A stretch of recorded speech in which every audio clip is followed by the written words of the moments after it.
Uyg'ur irqiy qirg'inchiligi kunda Xitoyning jinoyatiga qarshi sadolarni kuchaytirish ta'kidlandi. 2021-yili 12-dekabr kuni Angliya poytaxti Londonda chaqirilgan Uyg'ur sudida Xitoy Kompartiyasining Uyg'ur elidagi bostirish harakati to'g'risida irqiy qirg'inchilik deb hukm chiqarilgan edi. Shuningdan buyon 9-dekabr kuni Xitoyning bu jinoyatini esda tutish, uni unutmaslik va unutildirmaslik kuni bo'lib xotirlanib kelmoqda. Shu munosabat bilan Dunyo Uyg'ur qurultiyi X hisobida e'lon qilgan birlik safarbarligi chaqiriqiga o'xshamagan davlatlarning parlament a'zolari ovoz qo'shgan. Angliya parlament a'zosi Duncan Smith mundaq degan: Xinjiangdagi irqiy qirg'inchilik davom qilyotdi. Biz dunyoning har qaysi joylaridagi kishilik huquqni qo'llash uchun texnik ko'p ishlarni qilishimiz kerak. Ularning biri Xinjiangdagi qulluq amgaki mahsulotlarini sotib olishni yoki import qilishni to'xtatishdir. Fransiya parlament a'zosi Genevieve Garrigos har qaysi davlatlarni Xitoyning bu jinoyatini to'xtatishga chaqiriq qilib, bu jinoyatni bilib turib harakat qilmaslik uningga sherik bo'lishdir degan. Kanada parlament a'zosi Alexis Brunel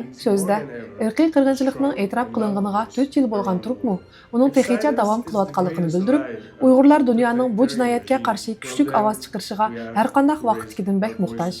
Sukut qilish mustabid hokimiyatning xo'rikini texmi o'stirdi degan. Amerika Avam palata a'zosi Yang Kim bo'lsa, Amerikaning o'z harakati orqali Uyg'ur irqiy qirg'inchiligi va Xitoy hukumatining yolg'on tashviqotiga qarshi mavqesini ko'rsatib berishi kerakligini, ammo bu jinoyatlarni to'xtatish uchun yolg'iz Amerikalar emas, balki xalqarodagi davlatlarning birlikda Xitoy hukumatiga taqobil turishining naqadar jiddiy ekanligini ta'kidlagan. 2024-yillik Uyg'ur irqiy qirg'inchiligi xotira kuni munosabati bilan 9-dekabr Shveysariyaning Janva shahridagi Birlashgan Davlatlar Tashkiloti binosi oldida namoyish o'tkazilgan. Namoyishda Dunyo Uyg'ur qurultiyining raisi Turg'unjon Alovuddin apandim, sobiq raisi Do'lqin Esa apandim va ijroiya raisi Ro'shan Abbas xonimlar so'z qildi.